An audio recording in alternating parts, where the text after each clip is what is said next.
Have you ever met someone who's just so eager and willing to just drop everything, move from where they're at and come and move where you're at, or even move in with you? You may think, oh my gosh, she loves me, but sometimes you have to wonder, who are they running away from?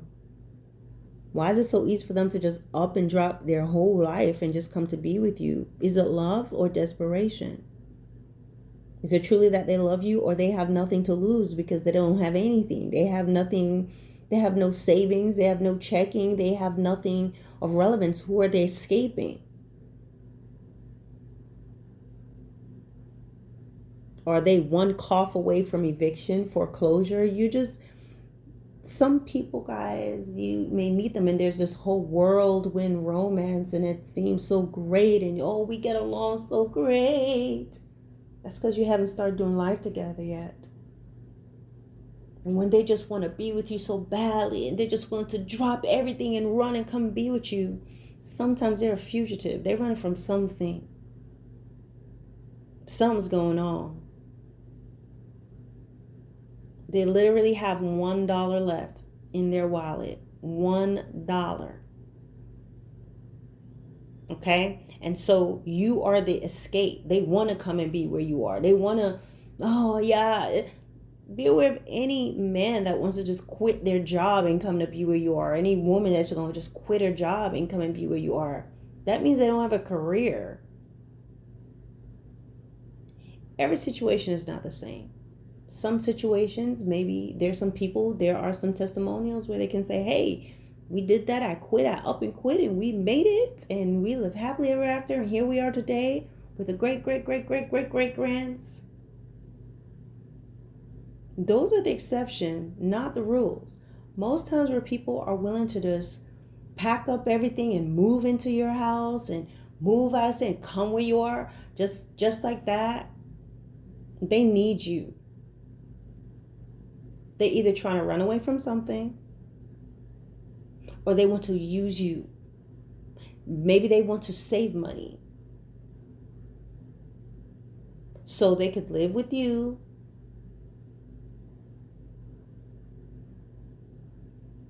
and you find that things are not really fair. They have a little stash. They're not going to help you. You be entangled with them. So use wisdom. Use wisdom. Use wisdom even before letting anybody come and live in your house. I'll give you an example. In the Bible, it talks about King Hezekiah. And King Hezekiah, he was going to die. He was actually going to die. And he cried and he prayed to God, and God gave him 10 more years. Guess how Hezekiah was feeling happy? He's feeling good. The princes of Babylon came to visit him to bring him some gifts, hearing that he had been well. And Hezekiah took the kings throughout all the palace, showed them everything that he had. And this displeased God. And the Lord told him, because of what you've done, there will be consequences. He explained that to him, told him what was going to happen. The children of Israel is going to be taken captivity, but it would not happen in his lifetime, but after. But what Hezekiah did, in my opinion, unknowingly, not intentionally, was God had blessed him, and he just thought nothing of it, of just showing all he had to his friends. But you have to realize that when God blesses you, there's certain things that's off limits.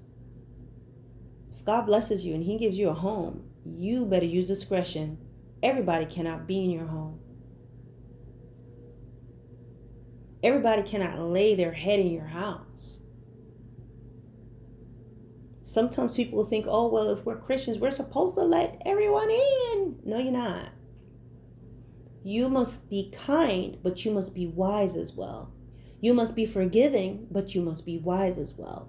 You must be long-suffering, but you must be wise as well. You must be patient, but you must be wise as well.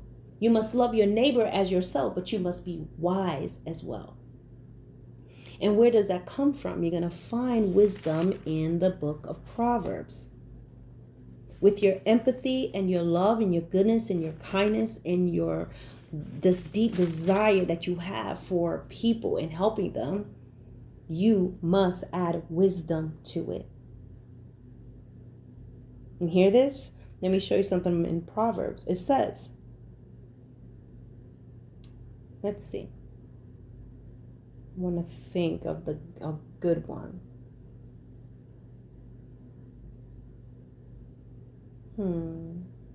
Well, it tells you that the fear of the Lord is the beginning of knowledge, right?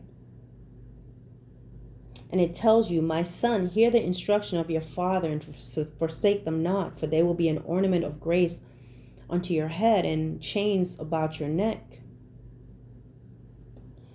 And it says,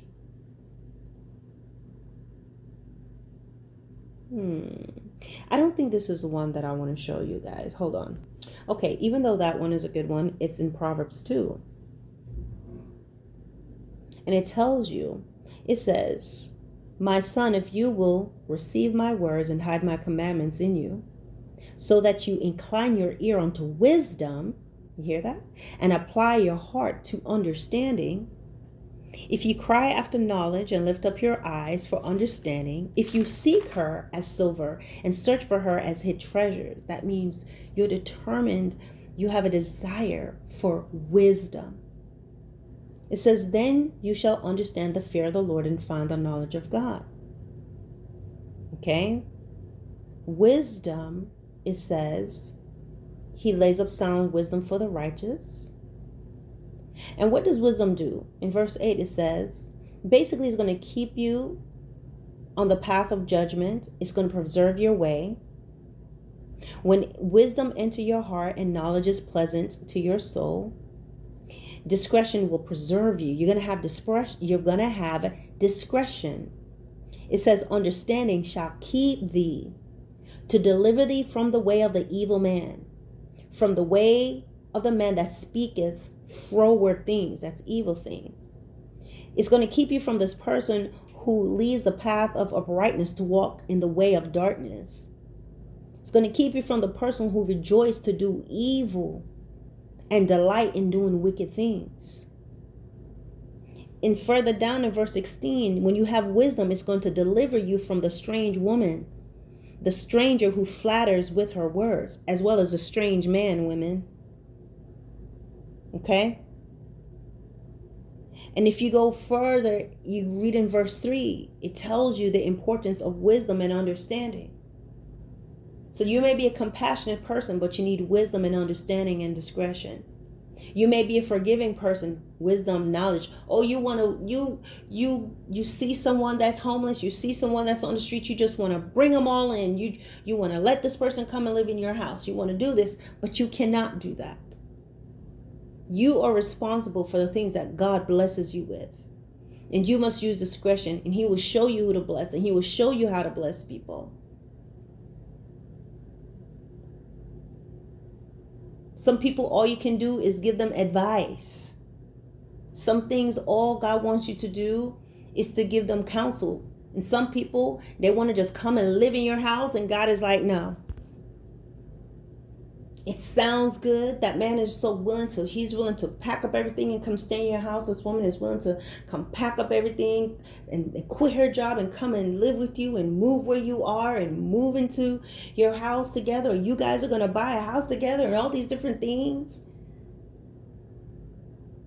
Even though you're saying yes, something deep down inside of you saying no. Some people are running away from something. And sometimes people want to use you for what they can get out of you. Whether it's a boyfriend, girlfriend, someone you're interested in, a family member, cousin.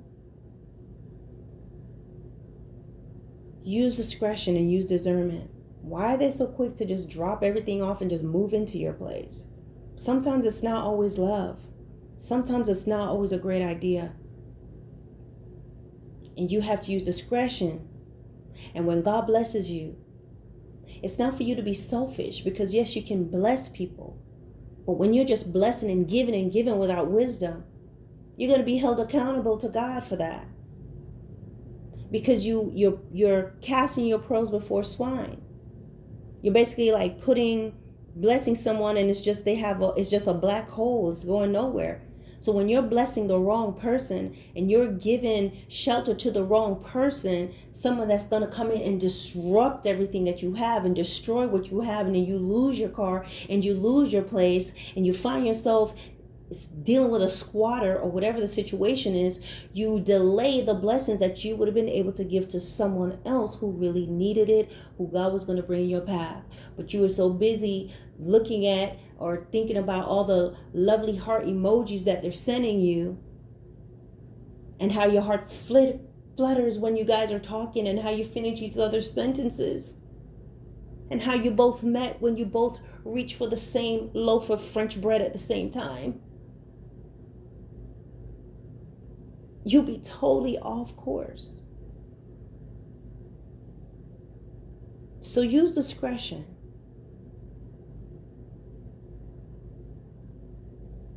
Follow your instincts, because God gave it to you. And with instinct, you pray and you ask for discernment and the wisdom of God, because He's going to show you. But would you listen? All right, guys. God bless.